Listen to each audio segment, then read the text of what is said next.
Hello po sa lahat. Ang dami pong comment na hindi daw po healthy yung asawa ko dahil 1 oras lang daw po yung tulog niya. Paano na lang po talaga kapag 1 oras lang po talaga yung tulog niya gabi-gabi? Diba kayo rin mapapatanong din po kayo?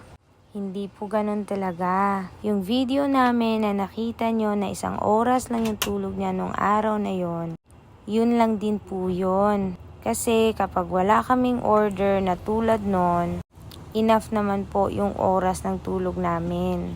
Sa totoo lang po talaga, napaka-healthy po ng asawa ko. Kasi araw-araw po siyang nag-e-exercise. Nagja-jogging po siya every morning. At kapag hindi masyadong busy sa fried chicken namin, nagja-jogging din po siya sa hapon.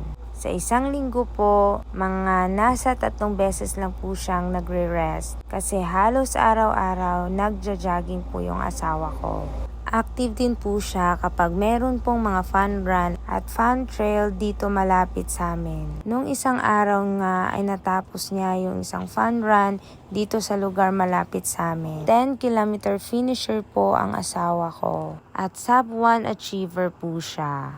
At sa mga susunod na araw ay sasali din po siya sa fun trail at 23 kilometers po yun. Kapag wala pong mga ganito na activity, wala pong ibang inaatupag ang asawa ko, kundi mag-asikaso sa negosyong fried chicken namin. At ako naman po ang main support system niya.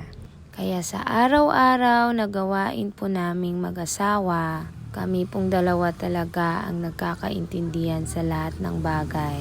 At yung sinasabi ng iba na hindi ko raw inaalagaan yung asawa ko, mali po yun. Hindi po pwedeng maging asawa ako na wala lang ginagawa sa pamilya namin. But anyway, kalimutan na po natin yon. Makikita nyo po kami dito po sa vlog namin kung ano po yung mga ginagawa namin sa simpleng pamumuhay po namin. Itong umaga na po pala na ito, nagkasundo po kami na kaming dalawa ang magja-jogging. Hindi po ako pala jogging talaga, pero sa ngayon po ay sinama niya po ako. Masaya pala po talaga na magja-jogging ng kaming dalawa. Nagkukwentuhan po kami at ang dami-dami po naming napag-usapan sa umagang ito.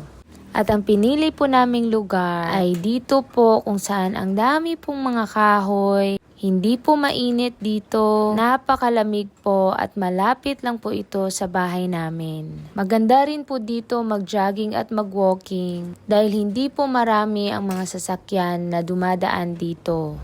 Sa sobrang busy po naming dalawa ay nagpapasalamat po ako na kahit minsan-minsan lang po ito, nagkakaroon pa rin po kami ng oras na mag-ehersisyo. At ang pinakamaganda pa doon ay kaming dalawa yung magkasama. Sobrang busy po kami kasi ako po nagtatrabaho at siya nagmamanage siya sa negosyo namin. Kaya yung ganitong pagkakataon, sulit na po to para po sa amin. Dito po sa lugar namin ay ang dami-dami po talagang nagja-jogging na. Yung iba nagwo-walking lang. Pero marami po talaga dito sa amin ang ganyan na yung activity umaga at hapon. Kaya doon po sa fried chicken namin, kada gabi po, lahat po ng nagja-jogging at nagwo-walking ng hapon, marami po sa kanila na doon po kakain sa fried chicken store namin. Kaya halos-halos po nakikilala na po namin sila kung sino talaga yung palaging nagja-jogging at nagwo-walking.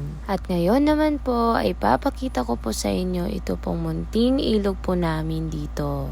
Ito pong ilog na ito ay isa lang sa napakaraming ilog po dito sa amin. At sa mga susunod na vlog po namin ay ipapakita ko rin po sa inyo yung ilog na nililiguan namin. Kaya abangan nyo po ang mga susunod po naming vlog. Hanggang dito lang po kami nagja-jogging at pauwi na rin po kami nito. Umagang-umaga po ito kaya bago po kami umuwi sa bahay ay bumili muna po kami ng tinapay. At dito na po magtatapos ang video namin. Maraming salamat po sa panunood. Magandang araw po sa lahat. Bye-bye!